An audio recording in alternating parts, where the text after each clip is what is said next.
साथियों नमस्कार। ये जो सीरीज हम प्रारंभ करने वाले हैं इसका मुख्य उद्देश्य है कि जो मध्य प्रदेश पुलिस का नोटिफिकेशन आ चुका है और इस कैलेंडर में बताया गया है कि मध्य प्रदेश पुलिस का एग्ज़ाम बहुत ही नज़दीक है, तो इसमें अभ्यर्थी कन्फ्यूज रहते हैं कि हम कम समय में तैयारी कैसे करें। तो इस सीरीज़ का मुख्य उद्देश्य यही है कि कम समय में तैयारी कैसे करें एवं कम समय में अधिक से अधिक स्कोरिंग हम कैसे लाएँ और कम समय में हम तैयारी करके स्कोरिंग अच्छी ला भी सकते हैं, उसकी रणनीति सही होना चाहिए। तो आइए हम स्टार्ट करते हैं। इस सीरीज में हम किस तरीके से किस माध्यम से कम समय में अच्छी स्कोरिंग कर सकते हैं। नंबर फर्स्ट,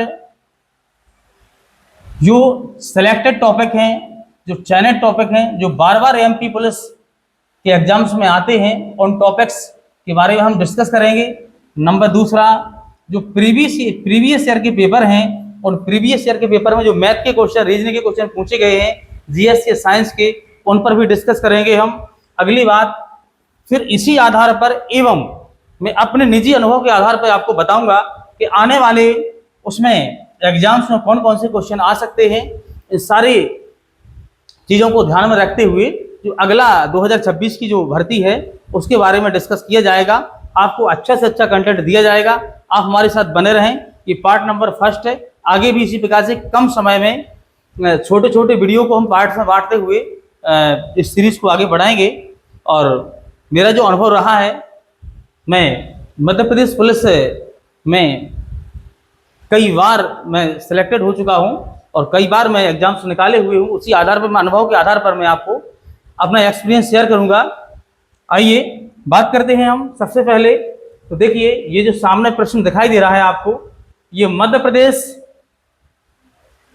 एमपी पुलिस 2025 का एग्जाम्स में आया हुआ क्वेश्चन है ये। तो देखिए, इसका आंसर सही क्या रहेगा आप बताइएगा, कैसे इसको हम हल करें। तो यहां पर हम देख रहे हैं कि VCD फिर FGH JKL, यहां पर कंटिन्यू लगातार, यहां पर जो अक्षर हैं लगातार अल्फाबेट के वर्ड हैं, यहां पर लगातार है, लेकिन इसके स्थान पर क्या आएगा। तो देखिए, इसमें पहली बात तो हम चेक कर लेते हैं कि डी के बाद यहां पर कितने का डिफरेंस है, ई और एफ, इसमें +2 किया गया है। यहां पर एच के बाद आई और जे, यहां पर भी +2 किया गया है। तो इसमें भी 2 +2 करेंगे हम। एम और एन +2 करने के बाद यहां पर एम से शुरू होने वाला मात्र एक ही ऑब्जेक्ट है और इसको हम, ये इसका सही आंसर रहेगा आपका। और अगला क्वेश्चन आपका रहेगा,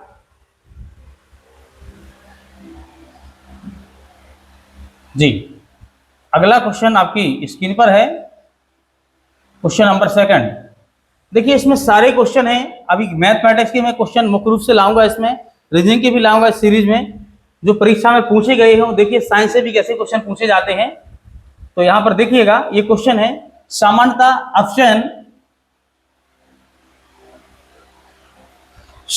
अपचयन की गई धातुओं में से कौन सी धातु ऑक्सीजन के साथ सबसे अधिक अभिक्रियाशील मानी जाती है।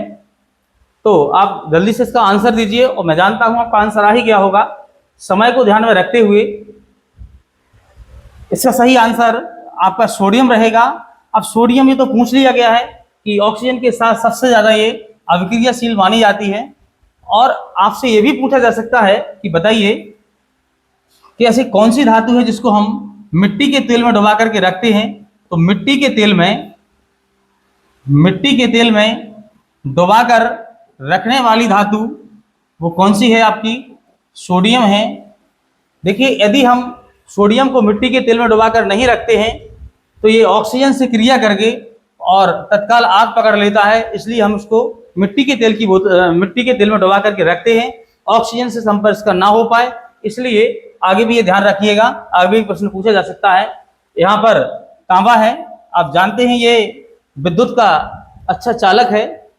सर्वोत्तम चालक की बात की जाए, सर्वोत्तम, तो सर्वोत्तम में आपका सिल्वर आ जाएगा, चांदी आ जाएगा, जिसका संकेत Ag होता है। और यदि अच्छा चालक की बात की जाए तो तांबा है ये। और कौन सा अच्छा चालक है कौन सा नहीं है, ये उसके रेजिस्टेंस यानी प्रतिरोध को रेजिस्टेंस को ध्यान में रख करके ही बताया जाता है। इसका प्रतिरोध बहुत ज़्यादा है तो वो विद्युत का अच्छा चालक नहीं माना जाता है। जिसका प्रतिरोध कम रेजिस्टेंस, उसको विद्युत का चालक अच्छा माना जाता है। अगला क्वेश्चन देखिए, और अगला प्रश्न आपके सामने है। एक धातु के पाइप की लंबाई 70 सेंटीमीटर। ये सारे क्वेश्चन 2025 में पूछे गए हैं।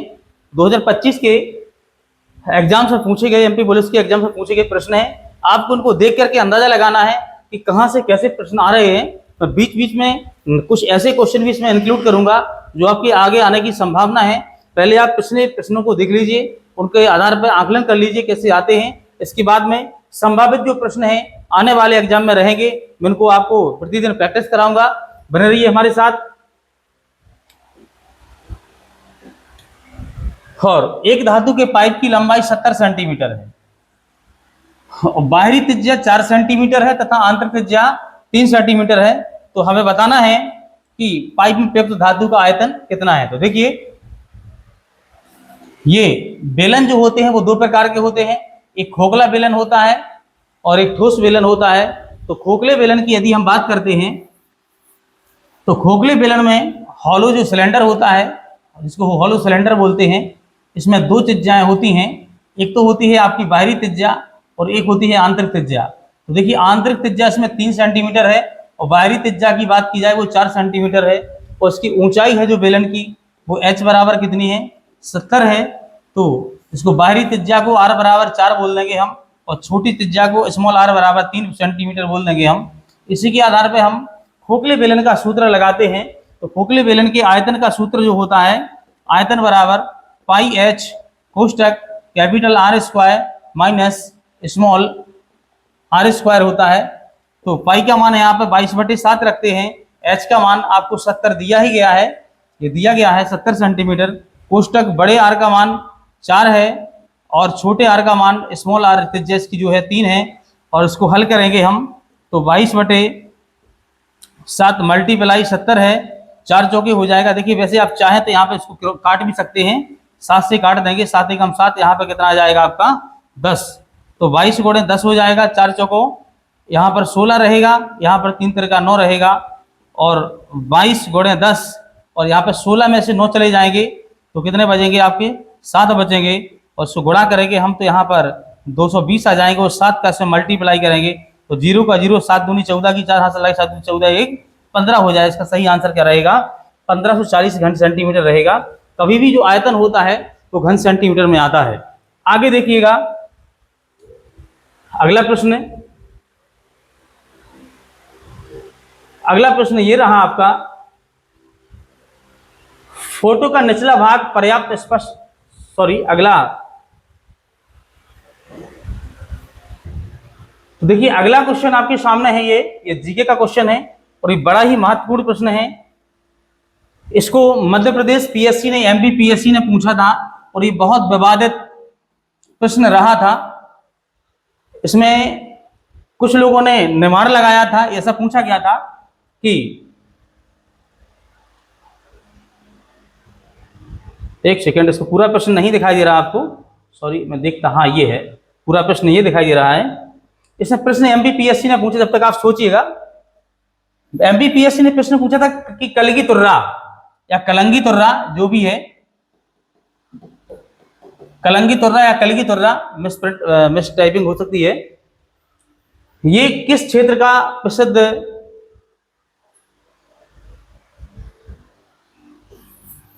तो क्षेत्र पूछा गया था। तो निमाड़ आया था ऑप्शन में, नंबर दूसरा मालवा भी आया था, नंबर तीसरा आपका बघेलखंड भी आया था, बुंदेलखंड भी आया था। तो कुछ लोगों ने निमाड़ किया था, कुछ ने मालवा, कुछ ने बघेलखंड किया था। और हालांकि फिर बाद में पीएससी ने तीनों को ही राइट किया था और आपत्ति लगी थी इसमें बहुत सारी। तो क्वेश्चन इसमें एमपी पुलिस में ऐसा नहीं पूछा गया था। एमपी पुलिस में प्रश्न पूछे जाने का कुछ तरीका अलग ही था।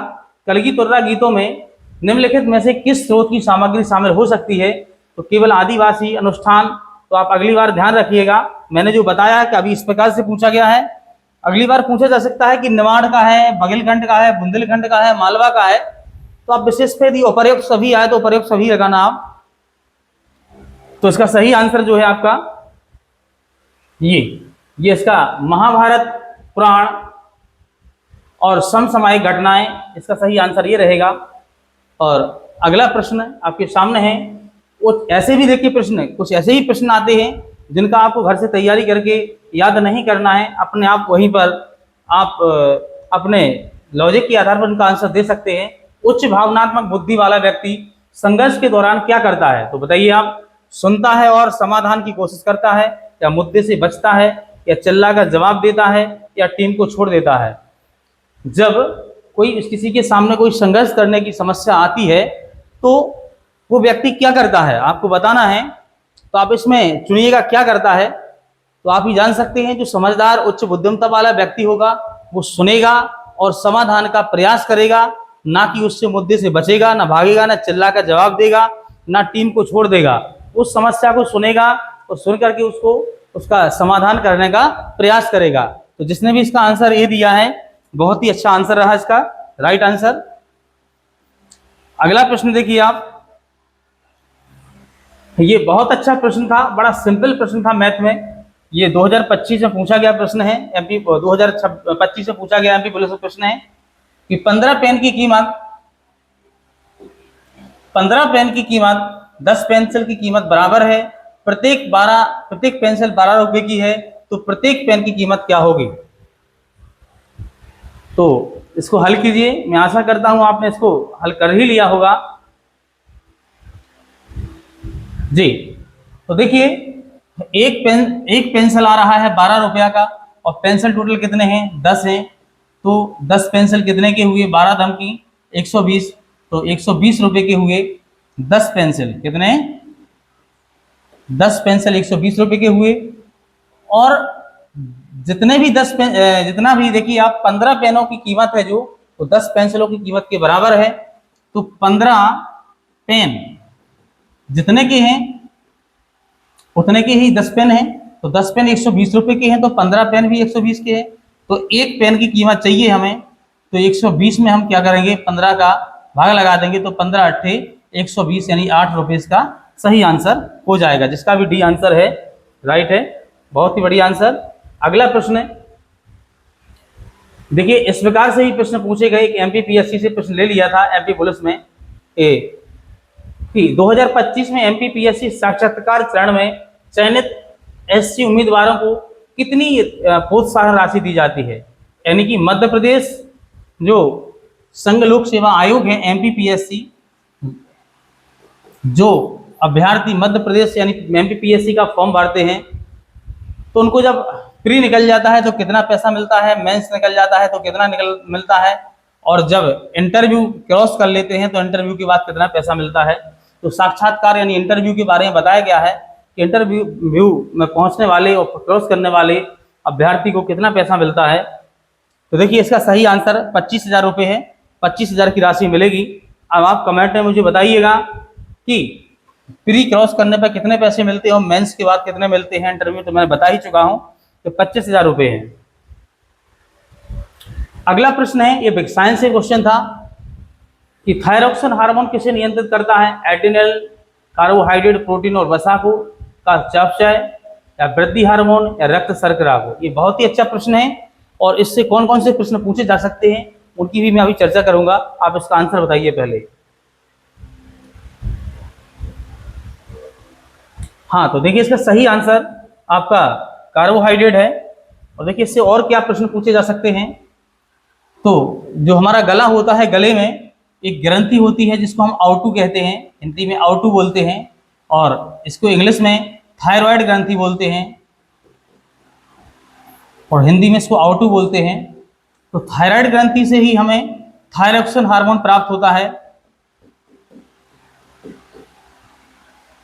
और थायरॉक्सिन जो हार्मोन होता है एक कार्बोहाइड्रेट, प्रोटीन और वसा चयापचय का काम करता है।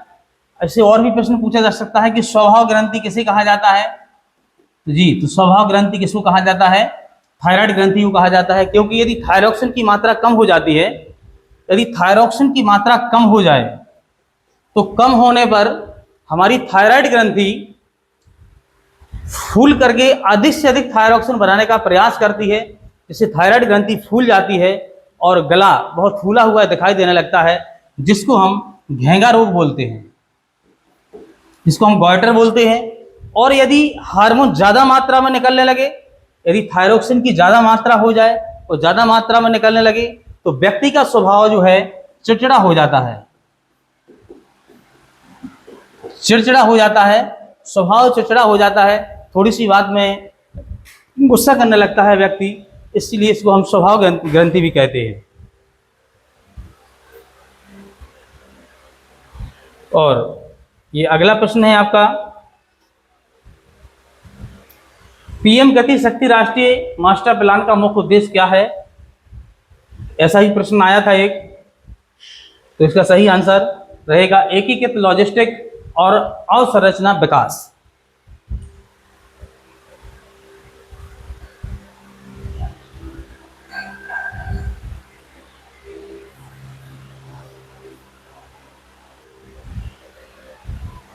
देखिए, ये भी प्रश्न परीक्षा में पूछा गया था। एक उत्तल दर्पण की वक्रता त्रिज्या 50 सेंटीमीटर है। एक वस्तु दर्पण के सामने 60 सेंटीमीटर की दूरी पर रखी गई है। प्रतिबिंब की दूरी और आवर्धन ज्ञात कीजिए। तो इसको हमें, ये उत्तल दर्पण था, देखिए उत्तल दर्पण ये इस प्रकार से होता है और इसकी मुख अक्ष होती है, इसका ध्रुव होता है और इसकी वक्रता त्रिज्या जो है r होती है। तो वस्तु यहाँ सामने खड़ी हुई है, तो वस्तु की दूरी u से प्रदर्शित करते हैं और प्रतिबिंब जो भी बनता है, प्रतिबिंब की दूरी को हम v से प्रदर्शित करते हैं। और फोकस दूरी जो इसकी होती है, फोकस दूरी को हम स्मॉल f से प्रदर्शित करते हैं। इसका formula 1/f = 1/u plus 1/v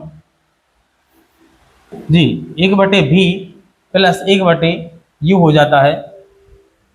इस फॉर्मूले से हम इसको हल कर लेते हैं। यहाँ f का मान जो है आप रख सकते हैं, कितना है, यहाँ वक्रता त्रिज्या 50 दी गई है, तो देखिए r बराबर 2f होता है हमेशा। यानी वक्रता त्रिज्या चाहिए हमें, वो f का मान दिया गया, तो इसका f में 2 का गुणा कर देंगे तो वक्रता त्रिज्या निकल आएगी। और वक्रता त्रिज्या दी गई है, स्मॉल f का मान चाहिए, तो वक्रता त्रिज्या में 2 का भाग लगा देंगे तो निकल आएगी। तो वक्रता त्रिज्या हमें निकालने के लिए दी गई है 50 दी गई है और f का मान चाहिए तो स्मॉल 25 हो जाएगा स्मॉल f का मान, और u का मान दिया ही गया है 60 है। और इस साइड जब कोई वस्तु होती है या प्रतिबिंब कुछ भी होता है तो उसके साथ माइनस लगता है। तो इस प्रकार से आप इसको हल कर सकते हैं। यहाँ पर माइनस लगाएंगे आप और ये माइनस का माइनस में गुणा होगा तो क्या हो जाएगा, प्लस हो जाएगा। जब इसका मान रखेंगे इसी आधार पर उसको हम हल करेंगे तो उसका आंसर आएगा, ये लगभग में इसका आंसर रहेगा। अब आगे आइए मैथ वाले क्वेश्चन पर हम जाते हैं जो परीक्षा में पूछा गया था। और देखिए बहुत ज़्यादा डिफिकल्ट प्रश्न नहीं होते हैं ये। देखिए यहाँ पर कुछ क्वेश्चन इसका यहाँ पे है, तो आप देख सकते हैं पूरा प्रश्न नहीं है यहाँ पे, इसको यहाँ ना मान करके हम यहाँ भी लिख सकते हैं 9 + 3। इसको हल करना है हमें, तो कैसे हल करेंगे हम, आपका आंसर आ ही गया होगा मैं जानता हूँ जी। चलिए इसको हल करते हैं। 144 सबसे बड़ी गलती करते हैं अभ्यर्थी कि कभी कभार ऐसा लिखा हो 4/8 तो इसका भाग इसमें लगा देते हैं, कभी 4/8 लिखा हो तो इसमें इसका भाग लगा देते हैं, बल्कि ये गलत हो जाता है। ऐसा हमेशा दाएं साइड वाली संख्या का भाग बाएं साइड वाली संख्या में लगाना चाहिए। तो इसको इससे क्रॉस कर देंगे तो 12 बार कितना हो जाएगा 144, 12 का भाग 44 में 144 में 12 बार जाएगा, माइनस का 6 हो जाएगा। और यहाँ पर ये कोष्टक लगा हुआ है, मल्टीप्लाई 9 का भाग लगाएंगे 54 हो जाएगा और प्लस का कितना हो जाएगा 3 हो जाएगा जी। और यहाँ पर कितना बचा हुआ है 6 बचा हुआ है, मल्टीप्लाई 6 और 3 कितना हो जाएगा 9, 9 × 6 = 54 इसका आंसर हो जाएगा। तो इस प्रकार से आप मध्य प्रदेश पुलिस की कम समय में तैयारी करने के लिए हमसे जुड़े रहें। अगले वीडियो में हम आपको यह भी बताएंगे कि किस टॉपिक से ज़्यादातर प्रश्न एमपी पुलिस पूछता है। अभी पहले आप देखते जाइएगा जो पिछले प्रश्न पत्र हैं उसमें कहाँ से प्रश्न आया है, तो आप इससे अंदाज़ा लगा लेंगे। बाकी मैं भी बताऊंगा आपको किस टॉपिक से ज़्यादातर प्रश्न आते हैं, तो आप उसको हल कर सकते हैं। और परीक्षा में अच्छे से सामना कर पाएंगे पेपर का। हर प्रकार की अपडेट पाने के लिए चैनल को शेयर करें, सब्सक्राइब करें, बने रहिए हमारे साथ। जय हिंद।